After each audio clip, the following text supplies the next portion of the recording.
How's it gaming gamers? Today I'm going to be talking about the one thing that's holding almost every single Valorant player back, and that is their game sense. There are a couple of things that you can start doing right now that'll instantly help you improve your game sense. And guess what? I'm going to be explaining to you step by step how to do them. If you don't know me, I'm Slayerkey, and in the past 4 years I've done over 2,000 VOD reviews and also climbed from bronze 2 to 1 game off Radiant. In this video I'll go over the basics of game sense, 3 things you can do now to improve past the basics and master your game sense, and then finally the #1 game sense issue I see in students. Let's dive in. Now you've probably seen videos talking about how to play numbers, which is just playing aggressive when you have less players and playing passive when you have more. I like to teach the rule of 2, up by 2, play passive, usually with team, down by 2, play aggressive, usually pushing the enemy space. Easy. Also economy, knowing when to buy, when to save, when to force, paying attention to yours and the enemy's ult economy so you just know what they could use or almost use that round. I saw another guide saying you need to know callouts to have good game sense, and I actually laughed. You need to know the maps where people like to play, or more importantly could play. Then how long it takes to rotate. When you kill the guys on site, you should be able to say, hey, where are the rotators right now? When people say this comes with time and practice, yes, it's true, but they're also stupid as hell. Listen, if you want to improve fast, you need intention and calmness. Being intentional cuts out the noise. Being calm and relaxed makes it easier to absorb new information. That's why my videos never have crazy edits, captions, all this extra stuff that you do to keep you engaged. I don't have time for that. If you want to learn, relax, and you'll get some of the best knowledge in Valorant. Now, knowing these basics is very important. However, this isn't enough to beat any player beyond where you want to be. The first thing that you can do to bring your game sense to a higher level is forget everything you know about the game. If you want to rank up, getting kills helps, but very few players know how to actually win consistently. And it all starts with fights. How do you win more fights? To win fights consistently, you must be more prepared than your opponent. Bars. Write that down. Now what's it mean, Slayer? Every ability, movement, aim, piece of intel that you practice and prepare for determines how often you win fights. Think about this. If you blind a stupid Reyna main, they are lost and clueless. They've never seen this ability in their life, even though they have one in their kit. Free kill. If you're fighting a Phoenix and don't expect a flash to come out, your game sense is buns. You're dead meat. Your ass is grass. This comes in so many different forms. Crosshair placement, a skill I see students up to Ascendant having to practice, is preparing your crosshair to be as prepared as possible. Why do you hold the angle exactly this far? Why do you have it on head level? The time to kill in Valorant is so incredibly low that every little thing like this that you can do to be more prepared will help you win more fights. They don't talk about crosshair placement in Apex Legends, right? They talk about tracking and positioning. I can go on and on with examples. If they've used the same ability on site and you're still getting hit by it, not asking a teammate to break it, not playing a spot to counter it, you're buns. Next time you get into a fight, just ask yourself, even right now, ask yourself, what are ways I can prepare myself for fights more often? Is there something I could be using? Is there a piece of intel I might be missing? Is there something they've done in the past that I should be expecting? Keep it simple, stupid. Next up, now that you're winning your fights a lot more with this, right? What do you do after you get a kill on an opponent? Easiest, most straightforward thing, reposition after every kill. Also, leave your notes in the comments below. You guys are taking them. Always love to see them. Now, repositioning is pretty overlooked when it comes to fights. A lot of players just have this mistake. I don't know if it's ego. I don't know if it's habits. I don't know if it's just, I don't want to do all this extra stuff. I don't know what's going to happen.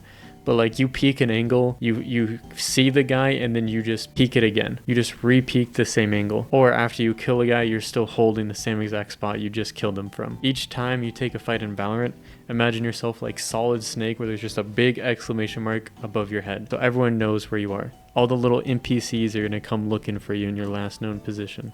So repositioning is really easy. You just move to the left a little. You move to a different angle.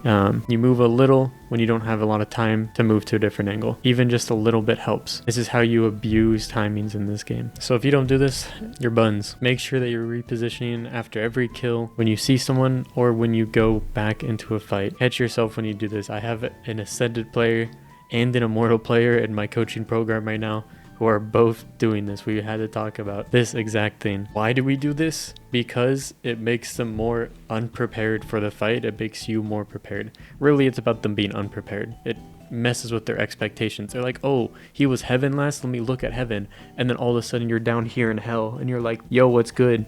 And with your crosshair placement good, bam, bam. Actually, it's more like tap and they're dead because you're like that. That's also why like I literally never talk about aim beyond like basic mechanics. Like if you're a student and you've gone through my program and you're below plat, I've gone over mechanics with you. Maybe. Everyone beyond that, never talk about it. Very, very rarely do we talk about it or go over it unless it's very clearly what's holding you back in your gameplay. If you set yourself up right for a fight, aka just preparing yourself for a fight, if you're making good decisions, if your mental's good, if everything else checks out and you get in the fight and now all of a sudden you like flick over here or just completely commit to a spray or the other number of things you can do, that's when we talk about it. That's when your mechanics actually matter. That's when your mechanics are holding you back. Now, I don't care. I'll play into this. I'll make some videos about aim because everyone just talks about it. But I'll just be real with you guys. It's never what I talk about with students. It's never what's holding them back. Unless you're brand ass new to Valorant, it's not your mechanics, man. Before we continue, I need to clarify that these are my arms and not boobs. Also, if you seriously want to improve, I've released my complete Valorant improvement system. The same structure I used to coach over 2,000 players from gold to radiant. Built out everything you need to actually improve in one place. No guesswork, no wasted practice, just a clear system, training resources, and tools that tell you exactly what to work on and when. Get yours at Slayerkey.com. And if you'd like to work with me directly, I only take on a few students every month, but that's available there too. Thanks as always for your support and enjoy the video. Now let's talk about the minimap. The minimap, man. This shit is broken. This shit broken. I want to give the minimap students, I give them my students. Hopefully I remember to put it on the screen here. When I coach players and they're not actively in a fight or potentially in one, my eyes are just glued up here at the minimap. I'm just staring here the whole time. Why? Because most major decisions come from this beautiful circle. Now, yes, I might have a 50-minute video of me just saying map, but no, I am not in love. But if it had a hole, all right, lock in, y'all, lock in. We're trying to get better here. The entire game of Valorant exists here. I can predict how a round is going to go just by looking here. You could block the entire rest of the screen and I can tell you how the round's looking. Are we ready to trade our teammate? Where's every enemy player at? Where's the enemy looking at? Where's our teammate looking at? Where are they pathing towards? What utility are they using? Like Sova Drone, Rain of Flash. There's so much information that appears on this. So much better than CS2, that garbage game. If the minimap's too zoomed in, you can't see the other site. That's free intel you're missing out on. There's even this rule that's literally if you're not holding an angle, you're looking at your minimap. And I'll kind of play on top of this, like every little sound, every intel. I'm gonna say some nerdy stuff. It's kind of embarrassing to admit. Some of my more experienced players know what I'm talking about. Each footstep in Valorant is unique to the agent. I can hear the footstep of Phoenix and tell you it's Phoenix. I can hear Cypher running up garage and be like, yup, that's Cypher. So like it can go in depth as like you hear Phoenix's footsteps, you hear him running into a smoke, you expect him to throw a flash, you turn from the flash, you play around the flash, you dodge it, and then you re-swing as he's coming out thinking he just full flashed someone, and then you shoot him in the head. That is a very strong example of games. If I saw a student would do that, I would hold down my drawers and jump on my bed in joy. So if you hear an outlaw, I was covering this with a Mortal student recently, if you hear an outlaw, have you conditioned yourself to look at your shield and then determine the best course of action? Is it I have light shield and I should bait a teammate or try to bait a shot or make sure I use an ability or maybe go around? Like, you see how many options come into play when it comes to outplaying your opponent when you just hear one sound of them with the outlaw. And then if you have heavy shield, it's basically just like you can do that stuff, but it's not going to matter as much because you can just swing them. The number one mistake that my students make is not asking this question. What have you done? A lot of my students have a lot of time in the game, a lot of experience in the game. They've played it, they've learned, and they just hit a wall. They're like, why am I not improving? Why am I not getting better? I know all these things. They're not reflected in my gameplay, or I don't know what to work on next. And the question, what have you done, is the easiest way to improve game sense and awareness. I feel like these are low-key the same thing. It's one that comes more naturally with time and experience, but also something you can learn when you're first starting out. When you realize in a 2v4 situation that you would push spawn and try to get one, you suddenly have insane game sense when you prepare yourself for the guy about to peek spawn. This has been explained in a few different ways. Like I said, awareness, think through your enemy, adaptation, prediction.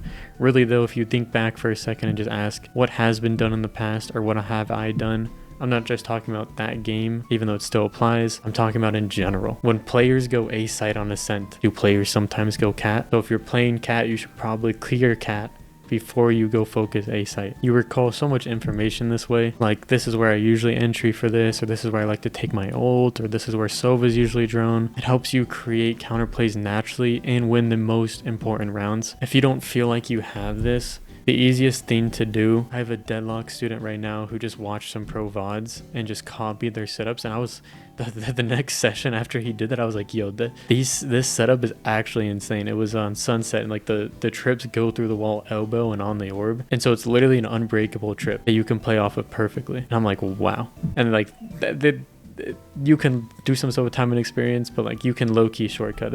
I'll get into this more in depth in a second, but like you don't have to reinvent the wheel in this game. Everything's already figured out and tried out. I also have a resource that tells you what pros to watch in every map and agent too. Yeah, it's time for bonus tip. You know, you guys deserved it. You watched all the way through. When I want to learn a new game, like me personally, I want to learn anything, I find what I call a super nerd and spam them with questions. Even just spending time with someone like this, you naturally pick up and learn things. I went from bronze to celestial and Marvel Rivals with less than 24 hours of game time by doing this. This is the equivalent of going bronze to immortal. I joined a team, I got coached, I watched pros, and I had my friends who were more experienced tell me what's good. And guess what? I got something exciting coming out soon that's gonna have all of this included inside. I'm also going to leave a link in the description where you'll get a free resource and be the first to know about my private improvement community coming out. It has limited spots, and the first people to get in will have a heavily discounted price.